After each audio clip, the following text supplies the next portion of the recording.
mais comment il va? 2 bières s'il vous plaît. Je fais le moins sans alcool. Allez, salut. Non, attends, reviens. Mais je comprends pas, plus personne veut me voir. Bah gros, en même temps tu cherches aussi. J'ai fait quoi? Tu vois vraiment pas? Bah non. Qu'est-ce que c'est que ça? Un Perrier citron? Un Perrier citron au bar, tu veux que je te mette une tarte? Mais quoi? Un Perrier citron, pourquoi pas un thé au jasmin pendant que t'y es? Putain, y'en a? Non, quand même pas, un thé au jasmin, faut pas déconner. Bah ça joue dans la même cour, hein, donc Perrier, citron, bulle, y a rien qui clignote là-haut. Oh, je te jure, je vois pas. Bon, écoute, fais un petit effort aussi, sinon on va pas s'en sortir. Parce que je fais le dry. Et arrête de faire genre que tu viens de le découvrir s'il te plaît, c'est évident que c'est ça, tu veux que ce soit quoi d'autre? Ah bah attendez les gars. Stop, je veux même pas écouter, si tu veux qu'on fasse des efforts, va falloir que t'en fasses aussi. Les efforts. Ton Perrier là, Eh ben, coupe-le. ah non, je peux pas faire ça. Et avec quoi tu veux que je le coupe en plus? Il y a du gin sur l'étagère là. Coupe-le. Non, je peux pas. Attends, ça fait presque 2 semaines que je tiens. Si tu fais ça, je veux bien passer l'éponge sur ce petit incident et on fera comme s'il avait jamais eu lieu. Bois encore une seule gorgée de ce Perrier à poil et tu peux faire une croix sur notre amitié. Perrier au gin, ça existe même ça? Ça existe. Non, ça existe pas. Ça existe. Et tout ça existe, arrête. Dans certaines contrées normandes, il se passe des choses que même le gouvernement ne veut pas regarder. Donc crois-moi si je te dis que ça existe. Et crois-moi aussi quand je te dis que ça, c'est qu'une goutte dans leur océan de picole. Je t'offre une porte de sortie, là. Saisis-la. Il n'y en aura pas d'autre. J'étais si fier. C'est un mirage de l'esprit. Écoute-toi, comment tu peux être fier de toi? Regarde ce que t'es en train de faire. Je ne sais pas, je ne sais plus. Tu pourrais dire adieu à l'apéro? Eh non, ça jamais. Eh bah voilà ce que je voulais entendre. 2 girafes, s'il vous plaît. T'es sûr que c'est... Mais 104.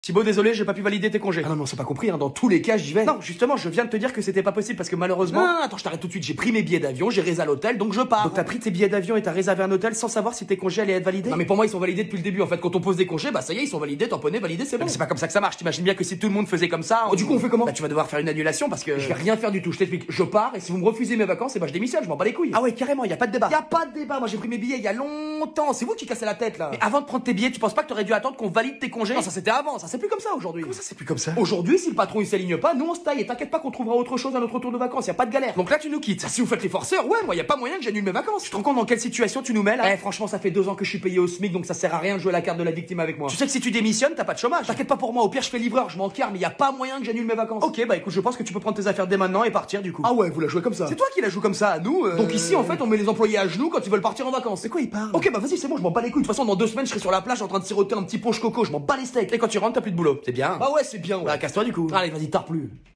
Madame, vous avez corrigé les contrôles? Alors écoutez, ça ne sert à rien de me poser cette question tous les 4 matins, les contrôles seront corrigés quand ils seront corrigés. Voilà. Enfin bon là, ça va faire presque 3 semaines, madame. Bon allez, ça suffit, donne-moi ton carnet de correspondance, je vais écrire un mot. Pourquoi? S'il y a bien une chose que je ne tolère pas dans cette classe, c'est l'insolence. Et là, tu viens d'en faire preuve. Donne-moi ton carnet. Mais à quelle heure? Je demande juste si vous avez corrigé nos copies parce que ça fait longtemps, c'est tout. Et qu'est-ce que tu sous-entends par ça fait longtemps? Bah, que ça fait longtemps. Donc tu sous-entends que je ne travaille pas assez vite et que c'est la raison pour laquelle je n'ai toujours pas corrigé vos copies, c'est ça? Mais non, enfin je lui dis on a juste hâte de voir nos notes quoi, c'est tout. Sache pour ta gouverne que je reviens d'un stage intensif de 2 heures consécutives. Mais sérieuse? Et c'est la raison pour laquelle je n'ai pas encore eu le temps de corriger vos copies. Je ne suis pas un robot, je suis un être humain, je n'ai que 2 bras. Donc maintenant je veux tous vous voir le nez sur vos bouquins en silence. Stage intensif de 2 heures, mais couilles, ouais. La meuf, je suis sûr qu'elle bosse aussi vite que le paresseux dans Zootopia. La tangente prend donc une direction. Excusez-moi. Bon tout petit groupe là, vos carnets, dépêchez-vous, allez, ma patience a des limites et vous venez de les atteindre là. Donc vous faites passer vos carnets, dépêchez-vous. Juste par curiosité, vous allez mettre quoi comme mot sur les carnets? Je vais mettre que vous me mettez une pression de dingue quant à la correction de vos copies. Voilà ce que je vais mettre. Ah d'accord, bon ça va là. Comment ça va? Bah oui, parce que du coup, quand j'expliquerai à mes parents la raison pour laquelle vous m'avez mis un mot, je leur dirai tout simplement que j'ai juste demandé quand est-ce qu'on allait récupérer nos copies qui datent de plus de 3 semaines. Ah. Oui. Et du coup, je pense que la colère de mes parents va changer de camp parce que 3 semaines c'est fat. Bon, ok, ça va. Ah ouais, carrément, elle nous fait une mounière. En plus, il est claqué son savoir. Bon, juste fermez vos gueules maintenant, c'est bon? Allez, on oublie tout. Charlie, est-ce que je peux... Non. Attends, je t'ai même pas... Tu veux m'emprunter mon fer à lisser? Pas du tout. Vraiment? Ah vraiment pas, non. Enfin, je vois pas pourquoi tu... Enfin, non, pas du tout. Bah vas-y, je t'écoute. Je peux t'emprunter ton fer à lisser vite fait. Putain, mais pourquoi tu demandes pas un babyliss à Noël? J'ai pas demandé ça. Après, tout le monde va... et tout. Enfin, non. Mais assume ton petit côté coquin, y a pas de honte. Je suis pas coquet, ça n'a rien à voir. Ah si, un petit peu quand même, se lisser les cheveux. C'est pas pour les cheveux. Quoi? Non, enfin, ce que je veux dire, c'est que c'est pas forcément pour les cheveux tout le temps, quoi. Mais c'est pourquoi alors? Bon, tu me le prêtes ou pas? Mais tu veux lisser quoi si tu te lisses pas les cheveux? Tu vas pas faire ça. Quoi? Elliot, je t'en supplie, dis-moi que tu t'es jamais lissé les poils de couilles avec mon lisseur. Ça va pas ou quoi? Elliot? Une fois, j'avoue. Une fois. Ah putain, ça me dégoûte. Ça va, je voulais juste faire une tresse et du coup il fallait lisser un petit peu avant, quoi. C'est pas non plus. Mais t'as rien d'autre à foutre que te tresser une barbiche de Jafar avec les poils pubiens? Je sais pas, le dimanche quand il pleut et tout dehors, faut s'occuper quoi. Pourquoi t'es comme ça? Comme quoi? Bizarre, chelou, bancal, enfin, y a tellement de synonymes pour te qualifier. Bon, je peux te prendre ton lisseur du coup? Ah non, mais garde-le, de toute façon, moi, plus jamais j'y touche, hein. Joyeux Noël. C'est cool, merci. Du coup, je pourrais faire ce que je veux. Ah, ce que tu veux. Oh bah, c'est cool, merci.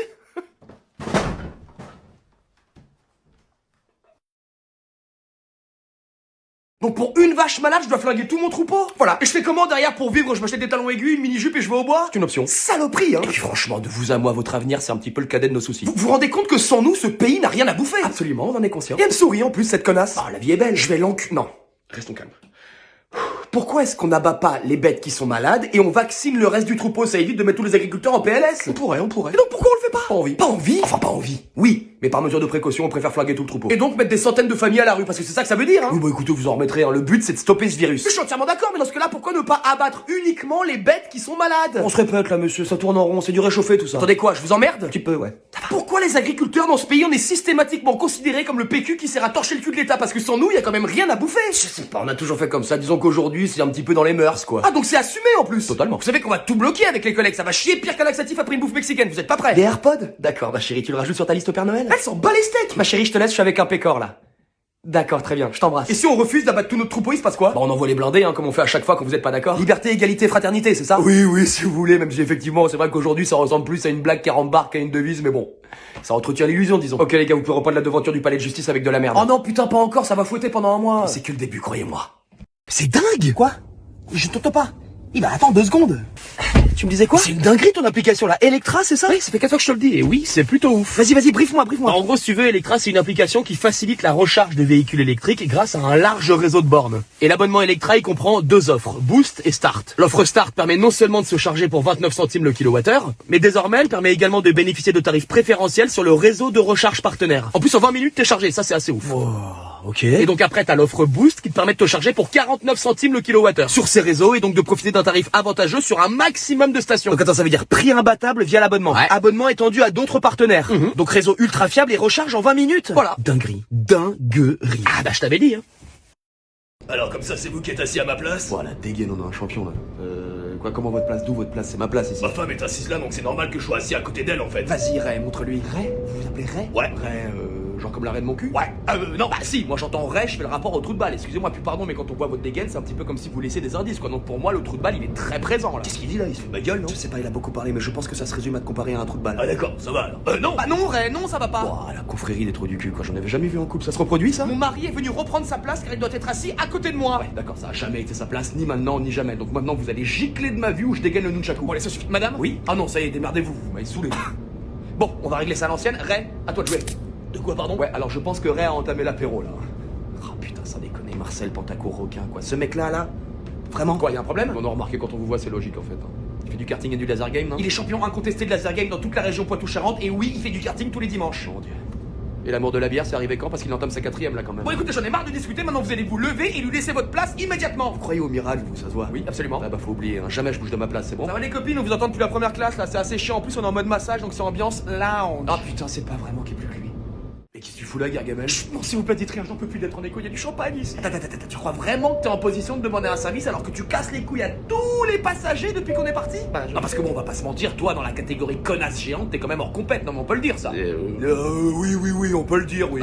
Non mais dis-le, fais un effort, qu'on avance un petit peu quoi, parce que là on parle d'évidence, hein. La nuit ça tombe, le feu ça brûle, l'eau ça mouille et toi t'es une connasse, hein. Y a pas débat. Oui, bon, d'accord, j'avoue, je suis pas hyper facile. Bon, on avance. Champagne, s'il vous plaît. S'il te plaît, fais pas ta pute, me dénonce pas, laisse pas rester ici. Je te jure que je voudrais bien, mais j'en ai aucune envie. Mais pourquoi? T'as qu'à dire que tu m'as pas vu. Je sais pas, c'est physique. Quand je vois ta tronche, j'ai l'urticaire qui se déclenche, j'ai la colère qui me monte et je distribue des mandales gratos. Wow. Alors si là, en plus, t'es devant moi, ça va être une boucherie. Hein. Le rapport Punching Ball et ta face de fion, je vais m'y perdre. C'est-à-dire? Bah tu vois le film Kingsman, la scène dans l'église, là où ça part complètement en couille. Ah oui, si, je vois. Si tu veux pas que tout ça t'arrive dans la tronche en une seule fois, t'as 3 secondes pour dégager la première classe. T'es pas avec ton mari d'ailleurs? Il a trouvé des bouteilles de vodka dans le minibar au fond de l'avion, il s'est endormi au chiottes. Bref. Ah putain, t'as vraiment tiré le bon numéro avec. Ça va, je sais. Alors, est-ce que tout va bien? Qu'est-ce que vous foutez là, vous? Ah, bah c'est mon ami qui m'a invité. C'est vrai ça? Pas du tout. J'expliquais justement à madame que sa présence à elle seule suffisait à me filer la diarrhée. Madame, veuillez rejoindre la classe économique, s'il vous plaît. Espèce de sale figure de rat, mais c'est pas fini, hein. Le vol est encore long, c'est pas fini. Juste comme ça pour théoriser à quel point ce serait dangereux pour les autres passagers si juste on ouvrait la porte de l'avion et qu'on la balançait comme ça, ni vu ni connu, je t'embrouille. Bah. Mais tu ne sais pas nous voyez, non, c'est pas où aller, non. C'est pas si possible. Je me disais aussi que c'était trop beau. Oui, le champagne. Madame, est-ce que vous accepteriez, s'il vous plaît, de changer de place pour qu'une mère et son enfant puissent être assis à côté? Bien sûr que non. Qu'est-ce j'en ai à péter? Putain, la connasse. Bon, évidemment. Vous pouvez dégager de ma place, s'il vous plaît? Excusez-moi, madame, je rassurais juste mon enfant qui a un petit peu peur en avion. Ça marche, la Pierre, me raconte pas ta vie, casse-toi. Madame, vous voyez bien que cet enfant est apeuré.